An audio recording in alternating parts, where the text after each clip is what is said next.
Selamat datang di channel Novel Official. Sebelum kalian mendengarkan novel Pesona Pujaan Hati, jangan lupa like, share, and subscribe. Kalau tidak kusentil jantung kalian. Hehehehe. Tanpa lama-lama lagi langsung saja kita masuk di alur cerita novelnya. Bab 1626.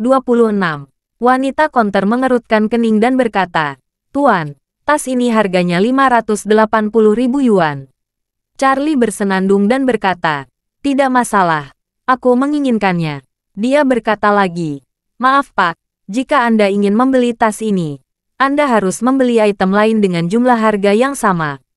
"Ini namanya pembelian penyerta." Charlie bertanya dengan heran. "Apa artinya itu? Tidak bisakah saya membeli tas ini secara langsung?" Wanita konter tersenyum menghina.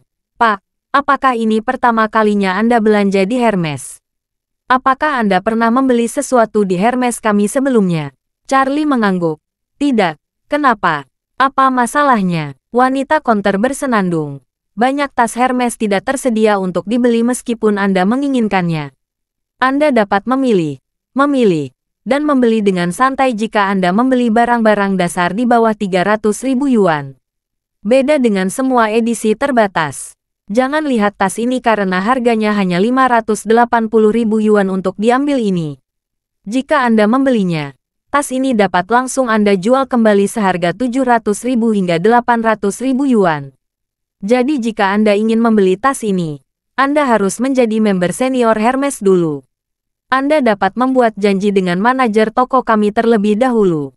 Atau, Anda harus membeli item yang didistribusikan lain dalam jumlah tertentu. Lalu Anda dapat membeli tas ini dengan cukup 500.000 yuan. Charlie mengerutkan kening. "Menurut Anda, jika saya ingin membeli tas ini, saya harus membeli barang lain seharga 500.000 yuan terlebih dahulu?" "Ya," wanita konter itu tersenyum. "Ini adalah aturan untuk Hermes di seluruh dunia. Tahukah Anda? Atau Anda hanya ingin mencoba keberuntungan Anda, dan ingin mendapatkan tas ini dari toko kami?" Untuk kemewahan kelas atas seperti Hermes, tas edisi terbatasnya memiliki tingkat retensi nilai yang luar biasa tinggi. Bahkan banyak gaya yang lebih mahal di pasar barang bekas, karena pemasaran Hermes yang lapar. Merek lain dapat membeli barang dengan uang, tetapi tidak untuk Hermes. Karena harga penggorengan di luar jauh lebih mahal daripada di toko. Jika ingin membeli barang dari toko mereka sesuai dengan harganya, Anda harus membeli ratusan ribu bahkan jutaan produk distribusi. Dengan cara ini, jika Anda ingin mendapatkan tas edisi terbatas, Anda harus membayar lebih dari 1 juta yuan. Namun, Hermes juga sangat lihai. Jika dalam hal distribusi, mereka tidak dapat membeli model yang laris, tetapi hanya model yang kurang laris. Misalnya, beberapa cincin emas 18K diperkirakan berharga sekitar 1.000 yuan. Tetapi karena ditandai oleh Hermes, mereka akan dijual seharga 50.000, 80.000, atau bahkan lebih dari 100.000. Cincin seperti itu, bahkan jika dibeli untuk dibawa pulang, tidak ada yang mau dibeli, kecuali jika transfer dengan diskon yang sangat rendah. Setelah Charlie mengetahui aturan Hermes, dia tidak marah, karena orang lain memiliki aturan seperti itu. Dia hanya mengikuti aturan. Jadi Charlie berkata, "Karena ini masalahnya, maka saya dapat membeli barang-barang lain seharga 500.000 yuan bersama-sama." Ketika wanita konter mendengar ini, matanya berbinar. Dia tidak menyangka Charlie adalah orang kaya. Dengan 500.000 distribusi, dia tidak repot-repot menawar, dan dia siap membayarnya. Mendengar ini, dia mengubah ketidakpeduliannya sekarang, menggerakkan maju, dan berkata dengan hormat, "Tuan, saya akan menunjukkan kepada Anda hal-hal yang dapat digunakan untuk distribusi di toko kami, dan Anda dapat melihat apa yang Anda butuhkan." Charlie mengangguk dan berkata, "Saya baru saja melihat tas tangan gaya biasa. Harganya sepertinya sekitar 160.000. Bisakah itu digunakan untuk mendistribusikan?" "Ya," wanita konter itu berkata tanpa ragu-ragu. Harga tas itu adalah 158.888. Jadi Anda perlu membeli 340.000 lagi atau lebih. Charlie ingin melihat yang lain. Ketika suara seorang wanita datang dari pintu. "Hiroshi, Aku ingin melihat Hermes. Kemudian, suara pria lain terdengar. Jangan lihat, kita akan ke gerbang keberangkatan. Wanita itu dengan genit memohon. Ini masih setengah jam sebelum naik pesawat. Ajak aku jalan-jalan dulu. Pria itu berkata tanpa daya. Oke, hanya untuk 20 menit. Hiroshi, kamu baik sekali. Segera setelah itu, seorang pria dan wanita muda masuk. Charlie mengenali pria itu sekilas. Ingat dia Hiroshi yang sama yang pernah bersama Nanako Ito sebelumnya. Kenapa dia di sini? Bab 1627. Pada saat ini, perhatian Hiroshi tertuju pada wanita yang berpakaian modis dan agak centil di dekatnya. Jadi dia tidak melihat Charlie. Karena keduanya berbicara bahasa Cina, Charlie menebak bahwa pendamping wanita Hiroshi adalah orang Cina. Setelah keduanya masuk, wanita itu mengajak Hiroshi untuk melihat-lihat toko. Segera setelah itu, dia menunjuk ke tas tangan Hermes edisi terbatas yang disukai Charlie. Dan berkata dengan genit, Hiroshi, aku mau tas ini. Hiroshi berkata dengan malu, sayang, kami datang ke East Cliff kali ini untuk mencari dokter terkenal untuk nona tertua, bukan untuk berbelanja. Kita tidak berhasil menemukan dokter terkenal. Saya tidak tahu bagaimana kembali dan bermimpi dengan itu. Jika kamu ingin belanja, kamu dapat menunggu sampai kita kembali ke Jepang. Saya akan membawamu berbelanja di Tokyo. Wanita itu berkata dengan enggan. Saya tidak ingin berbelanja di Tokyo. Saya hanya ingin yang ini. Jika membeli tas, kamu harus percaya pada takdir. Jika ditunjukkan, kamu harus mengkonfirmasi, atau tidak akan pernah bisa memperbaikinya lagi. Hiroshi berkata tanpa daya. Saya memiliki tugas berat. Seharusnya aku tidak mengajakmu pergi. Saya sekarang mengajak kamu saja sudah melanggar. Jika kamu berbelanja di Taj Mahal, saya akan sulit menjelaskannya kepada ketua. Wanita itu bersenandung. Saya dari East Cliff sebelum saya berimigrasi ke Jepang. Jika ketua kamu bertanya, kamu bisa beritahu dia bahwa saya baru saja kembali ke kampung halaman saya untuk melihat kerabat. Sedangkan untuk berbelanja, kamu bisa bilang aku membelinya sendiri. Mengatakan itu, wanita itu meraih lengan Hiroshi dan memohon. Hiroshi, aku sangat suka tas ini. Kamu bisa membelanjakannya untukku. Oke, untuk panjang. Tanaka Hiroshi ragu-ragu sejenak, lalu berkata tanpa daya. Oke, tapi kamu harus ingat bahwa ketika kamu kembali, jangan pamer ke orang-orang di sekitarmu. Apalagi mengatakan bahwa tas ini dibeli di East Cliff. Mengerti? Wanita itu tersenyum bahagia dan berkata, aku tahu. Setelah dia selesai berbicara, dia segera melambai ke wanita konter di samping Charlie. Hei cantik, aku ingin tas ini. Tolong ambilkan. Wanita konter itu berkata dengan nada meminta maaf. Maaf, tas ini sudah dipesan oleh tuan ini, dan dia sedang mengambil barangnya. Mengatakan itu, wanita konter menoleh ke Charlie sambil bersandar dengan telapak tangan dan membuat gerakan yang sangat hormat. Charlie bahkan tidak repot-repot melihat kembali ke mereka, hanya melihat ke konter di depannya, dan berkata kepada wanita konter, tolong bantu saya mendapatkan 2 syal seharga 30.000 yuan ini, dan ikat pinggang pria 28.000 yuan. Kasir itu mengangguk dengan hormat, dan segera membantu mengeluarkan barang-barang itu. Melihat ini, wanita itu berkata dengan marah, hei, dia belum selesai membeli. Karena dia bahkan belum selesai mengambil barang, maka belum ada pembayaran. Kami bisa langsung menggesek kartunya sekarang. Segera setelah itu, dia buru-buru berkata kepada Hiroshi, Hiroshi, keluarkan kartumu cepat. Hiroshi berkata dengan malu, karena tuan itu sudah memesannya. Kami ganti yang lain saja. Tidak, wanita itu buru-buru berkata, aku ingin yang ini.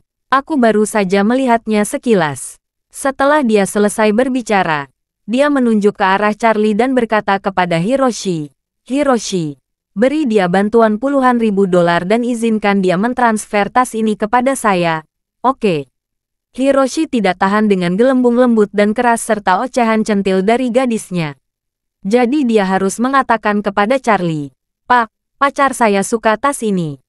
Jika Anda bisa memberikannya kepada kami, saya bersedia memberi Anda 100.000 yuan dalam bentuk bantuan. Saya ingin tahu apakah Anda bersedia melepaskan tas Anda. Charlie memegang tangannya tanpa melihat ke belakang. Wanita itu berkata dengan marah, "Hei, Anda tidak perlu melakukan apa-apa.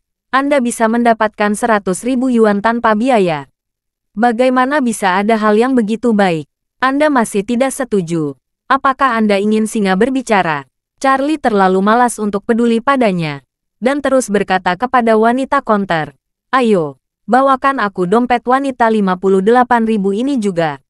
Hei, wanita itu tidak berpikir bahwa Charlie benar-benar mengabaikan kata-katanya, dan berkata dengan marah, "Pacarku adalah asisten senior keluarga Ito di Jepang.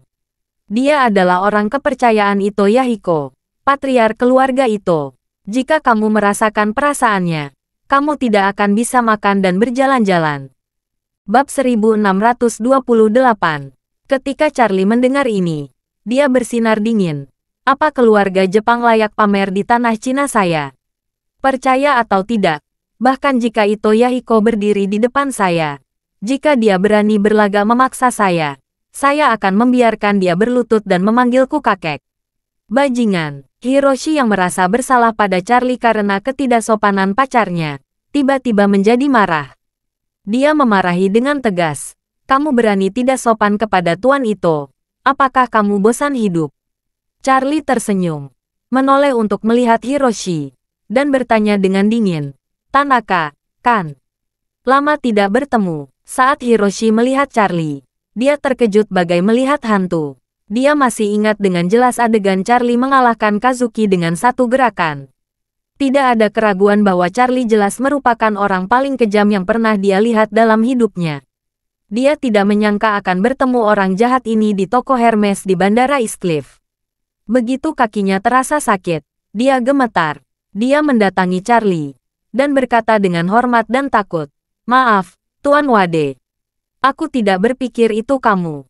Maafkan aku." Hiroshi tentu saja takut pada Charlie. Pada awalnya, Master tingkat nasional Jepang Yamamoto Kazuki bertindak sombong pada Charlie.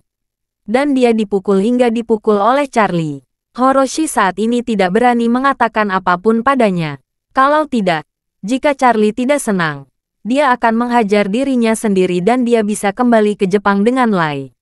Hiroshi membuat wanita itu terkejut ketika dia tiba-tiba berlutut dan meminta maaf kepada pria itu. Dia segera mengulurkan tangannya untuk menariknya ke atas, dan berkata dengan marah, "Hiroshi, apakah kamu gila? Kamu adalah orang kepercayaan Tuan Ito. Kamu generasi muda paling menjanjikan di dunia. Masa depan tidak terbatas. Bagaimana kamu bisa berlutut di depan orang asing?" Hiroshi dengan marah mengulurkan tangannya, menarik wanita itu ke lantai, dan berteriak dengan tajam, "Sombong! Siapa yang mengucapkanmu kejam di depan Tuan Wade? Cepat berlutut dan minta maaf kepada Tuan Wade." Wanita itu ditarik ke lantai oleh Hiroshi, dan dengan teriakan, lututnya sangat sakit. Dia berkata dengan sedih, "Hiroshi, apa maksudmu?"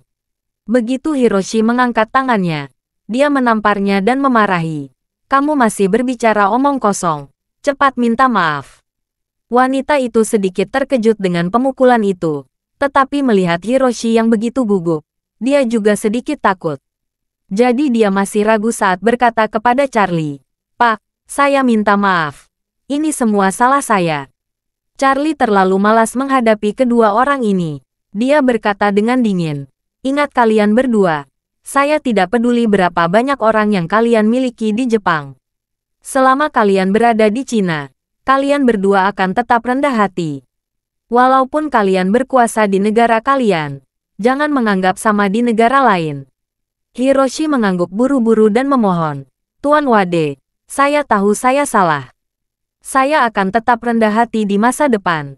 Saya akan mengajarkan wanita bodoh ini untuk menjadi orang yang rendah hati. Tolong jangan balas dendam dengan kami berdua." Charlie menamparnya dengan jijik, "Kalian pergilah." Begitu Hiroshi mendengar Charlie mengucapkan dua kata ini, dia merasa lega dan buru-buru berterima kasih. "Terima kasih, Tuan Wade. Ayo keluar. Keluar sekarang." Setelah mengatakan itu, dia buru-buru bangkit dan berlari keluar. Charlie tiba-tiba teringat sesuatu, berhenti dan berkata, "Tunggu sebentar." Tanaka Hiroshi gemetar ketakutan dan bertanya dengan gugup, "Tuan Wade, apa lagi yang Anda inginkan?" Charlie berkata dengan ringan, "Saya ingin bertanya kepada Anda. Anda bisa menjawab dengan jujur." "Oke," Hiroshi mengangguk dengan tergesa-gesa. "Jangan khawatir. Aku pasti akan menjawab yang aku tahu." Charlie bertanya dengan dingin, "Bagaimana kabar nona tertuamu sekarang?" Bab 1629. Nona Nanako. Begitu Hiroshi mendengar pertanyaan Charlie, ekspresinya memancarkan sedikit kesuraman. Dia menghela nafas pelan dan berkata, "Tuan Wade, sejujurnya, nona tertua terluka parah dalam pertandingan melawan Nona Aurora. Meskipun hidupnya selamat, namun tubuhnya tidak sebaik sebelumnya. Sekarang dia sedang memulihkan diri di Kyoto." Charlie mempertimbangkan penampilan Ito Nanako yang lembut. Mau tidak mau merasa sedikit gugup. Namun, dia masih menyembunyikan emosinya. Dia bertanya, apakah ada yang salah? Bisakah dia tetap berpartisipasi dalam kompetisi di masa depan? Hiroshi tersenyum pahit. Dia pasti tidak akan dapat berpartisipasi lagi dalam kompetisi. Nona tertua sangat lemah sekarang. Dia hampir bisa berdiri beberapa hari yang lalu. Tetapi dia belum bisa berjalan beberapa langkah. Sebagian besar waktunya terletak di tempat tidur setiap hari. Jika matahari cerah, dia akan menggunakan kursi roda untuk berjemur di halaman. Adegan gadis yang tersenyum, duduk di kursi roda, berjemur di bawah sinar matahari tiba-tiba muncul di benak Charlie. Dia hanya merasakan sakit hatinya. Dia bertanya lagi, "Lalu bagaimana perasaannya?" Tanaka Hiroshi menegaskan, "Nona tertua sepertinya tidak terlihat mempengaruhi permukaan. Dia bahagia setiap hari, tetapi berdasarkan apa yang saya ketahui tentang dia, dia seharusnya memiliki banyak pemikiran di dalam hatinya. Dia berbicara dengan saya beberapa hari yang lalu, bertanya apakah ada seseorang yang ingin saya temui secara khusus, tetapi mungkin tidak akan pernah saya temui dalam hidup saya." Saya tidak tahu apa maksud nona tertua bertanya itu, tetapi saya bisa melihat bahwa dia sangat kecewa pada saat itu. Charlie tidak bisa menahan napas, dan berkata, dia seharusnya tidak memainkan game itu sejak awal. Hiroshi tidak pernah menyangka bahwa Charlie akan merasa kasihan pada nona tertuanya. Setelah tertegun sejenak, dia hanya bisa menghela nafas. "Tuan Wade, Anda benar. Pada awalnya, ketua dan saya juga membujuk nona tertua untuk tidak memainkan pertandingan itu. Tetapi dia tidak setuju." Setelah mengatakan itu, Hiroshi berkata lagi, "Selama waktu ini, ketua telah mencari semua dokter terkenal di Jepang. Tetapi mereka tidak dapat mengobati cedera nona tertua. Jadi saya datang ke East Cliff dan pergi ke pusat medis Tiongkok East Cliff untuk mencari perawatan medis untuk nona tertua." Charlie bersenandung dan bertanya kepadanya, "Bagaimana? Apakah kamu mendapat sesuatu?" "Tidak." Hiroshi menggelengkan kepalanya sambil mencibir dan berkata, "Ketua menawarkan remunerasi yang sangat tinggi. Berharap dapat mengundang dokter terkenal dari Pusat Medis Nasional ke Jepang untuk merawat nona tertua. Tetapi mereka tidak mau menerimanya." Charlie menggelengkan kepalanya. Pada hari Nanako Ito terluka, dia melihat dari samping. Dia tahu bahwa Nanako terluka parah, jauh melampaui tingkat pengobatan Tiongkok dan Barat saat ini. Oleh karena itu, tidak peduli pengobatan Barat atau pengobatan Tiongkok, tidak mungkin menyembuhkannya. Mungkin, satu-satunya orang di dunia yang bisa menyembuhkannya adalah dirinya sendiri. Memikirkan hal ini, Charlie ingat lagi bahwa dia akan segera pergi ke Jepang. Dia ingin tahu apakah dia bisa pergi ke Kyoto untuk bertemu Nanako Ito kali ini. Jika ada kesempatan, dia harus menemuinya, setidaknya, untuk menyembuhkan cederanya. Pada saat ini, Charlie sedang tidak mood untuk terus peduli dengan Hiroshi dan pacarnya. Jadi dia mengulurkan tangan dan berkata, "Oke, saya tidak akan melanjutkan masalah ini. Kalian berdua bisa pergi." Seolah-olah menerima pengampunan, Hiroshi buru-buru membungkuk kepada Charlie, dan berkata dengan hormat, "Tuan Wade, kami pergi dulu." Setelah mengatakan itu, dia menarik wanita di sekitarnya dan melarikan diri dengan cepat. Bab 1630. Charlie menghela napas dengan ekspresi sedikit melankolis, berbalik dan beberapa membeli barang Hermes kecil dari konter. Setelah 500.000 yuan sudah cukup, dia menggesek kartunya untuk check out, membawa banyak kotak hadiah Hermes, dan pergi ke ruang tunggu VIP. Ketika Charlie tiba di ruang VIP, Lorin sudah tiba. Melihat Charlie datang dengan barang-barang Hermes, dia berkata dengan sedikit cemburu, "Saya mencari kamu setelah tiba di sini. Ternyata kamu mengambil Hermes. Apakah kamu membeli hadiah untuk Claire?" Charlie mengangguk. Setelah akhirnya datang ke kota besar Eastcliff, tentu saja saya harus membeli beberapa souvenir untuk istri saya. Lorin menekankan dan berkata, "Charlie, aku tahu kamu menyembunyikan rahasia besar. Kamu kenal bintang sebesar Queen. Foto bertanda tangan Queen dapat dijual seharga ribuan dolar di situs web bekas. Saya baru saja mengenalnya, tetapi saya tidak pernah mendengar kamu marah." Charlie berkata dengan ringan, "Bagaimana saya bisa menggunakan orang lain sebagai modal untuk pamer? Bukankah itu akan mengecewakan kebaikan orang lain terhadapku?" Lorin mengangguk ringan. "Itu yang kamu katakan." Setelah itu, dia bertanya dengan beberapa gosip. "Apakah Claire tahu kalian berdua kenal sejak kecil?" Charlie memegangi kepalanya dan berkata, "Tentu saja dia tidak tahu. Saya sebenarnya tidak ingin memberitahu siapapun. Saya tidak menyangka kamu melihat saya di Houhai kemarin. Jika tidak, kamu juga tidak akan tahu." Lorin berkata dengan gembira. "Jadi, sebenarnya aku tahu rahasia tentangmu yang bahkan Claire tidak tahu. Apakah ini berarti hubungan kita bisa bertahan lebih maju?" Charlie berkata tanpa daya. "Apa yang kamu pikirkan? Itu hanya kebetulan saja." Lorin menampilkan pelan. "Apakah itu kebetulan atau tidak? Aku juga tahu rahasia tentangmu lebih dari Claire." Mengatakan itu, dia menatap mata Charlie dan bertanya, "Hei Charlie, berapa banyak rahasia yang kamu miliki?